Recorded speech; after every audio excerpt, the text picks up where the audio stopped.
homosexual, si lo fuera, termina su carrera de probarse judicialmente en Francia, no tiene redención.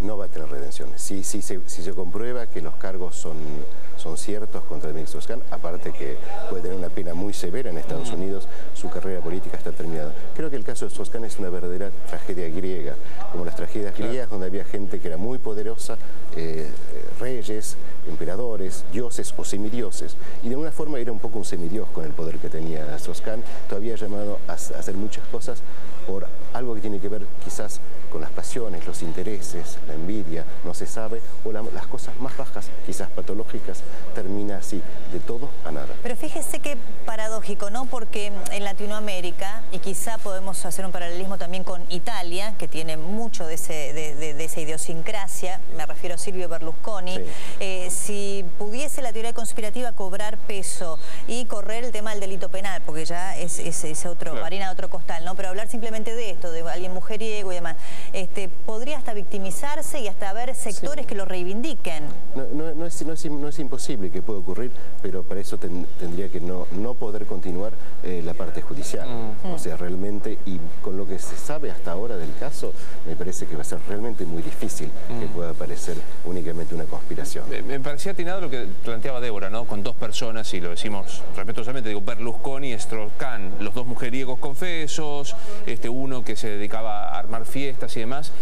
¿Cómo se mira en Francia un Berlusconi que hace así, ostensiblemente alarde de su gusto sexual?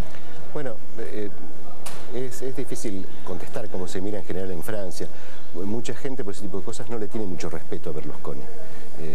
Mucha gente en la opinión francesa, porque ese tipo de cosas creo que no sería posible en Francia que ocurra de la misma manera que leí en algún lugar que decía, bueno, es Berlusconi, es italiano, claro, o sea, como con un cierto... Claro, y bueno, es una cierta condescendencia también, ¿no es cierto?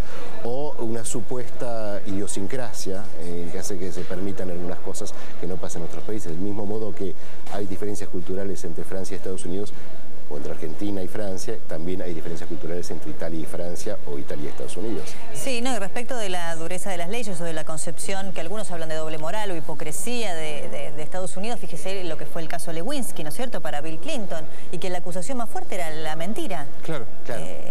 En ese caso, ¿no?, sí, más allá de la condena moral. Sí.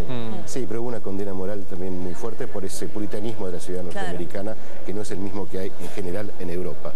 Salvo quizás, bueno, no, en Gran Bretaña hay algo parecido, sí, porque vienen también de allí. Sí. ¿Hay confianza de los franceses por la justicia americana? Digo, respecto de quién está sometiendo a proceso. También ahí es difícil dar responder por un sí o por un no. Yo creo que generalmente sí hay confianza. Lo que pasa es que quien puede creer en la teoría conspirativa puede pensar también que se le da muy duro por ser alguien con que había que terminar. Claro. Es un linchamiento también político, mediático, judicial. Hay gente que lo puede pensar. Si no, se pensará también que, como son cosas que no ocurren en la justicia francesa, esas diferencias culturales no son comprendidas por todos. Como les decía al principio, ver a alguien así esposado en esa situación y con esas imágenes que recorren el mundo es algo que no podría existir en Francia. Muchísimas gracias, realmente ha sido muy interesante escucharlo. Juan-Louis Buget es corresponsal de Radio Francia Internacional, escribe en La Tribune y ha sido compañero de Strauss-Kahn en HEC París. Muchísimas gracias. Gracias, Luis. Muy amable.